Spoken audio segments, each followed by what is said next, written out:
in the remote wind-scarred mountains of the Mani Peninsula in southern Greece, a land known for its blood feuds, stone towers, and unbreakable families.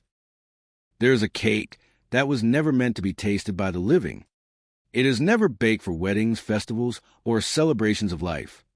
It is prepared only when someone dies. In these remote villages, where life has always been tough and memories run deep, this cake only appears in the hardest moments, when the house grows quiet, when black clothes are worn, and grief fills every room. For the people here, it was never just food. It was a way to care for someone even after they were gone.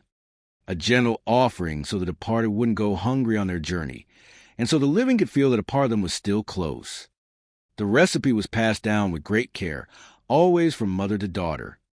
They would speak about it in low voices at night, often by the light of one small lamp. Most of the time it was never written down. Some families only shared the full recipe when the old woman, who knew it, was lying on her deathbed. Through wars, foreign soldiers, and difficult times, these women kept the tradition alive in secret. They understood that some things are too personal to share with the outside world. The cake starts with wheat berries 500 grams, washed carefully until the water runs clear.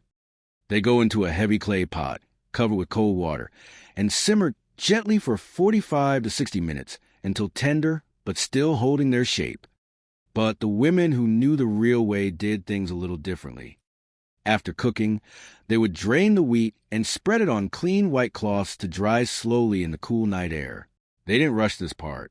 They believed the grains needed time to rest in the quiet of the house. Once dry, the wheat goes into a large wooden bowl. 200 grams of almonds and walnuts toasted until their warm smell fills the kitchen are mixed in. Then come 150 grams of dark raisins and the bright seeds from one pomegranate, a good teaspoon each of cinnamon and cloves, a few drops of rose water, and a pinch of mastic from chios. The rose brings a feeling of love that doesn't end. The mastic helps hold the memories together. They mix everything by hand, slowly and gently. No metal spoons, just warm hands. On a big platter, they shape it into a soft dome, like a small grave. They cover it generously with powdered sugar until it looks like fresh snow. Then they place sugar-coated almonds in the shape of a cross and a little parsley at the bottom. But there was one last step that almost no one outside the family ever saw.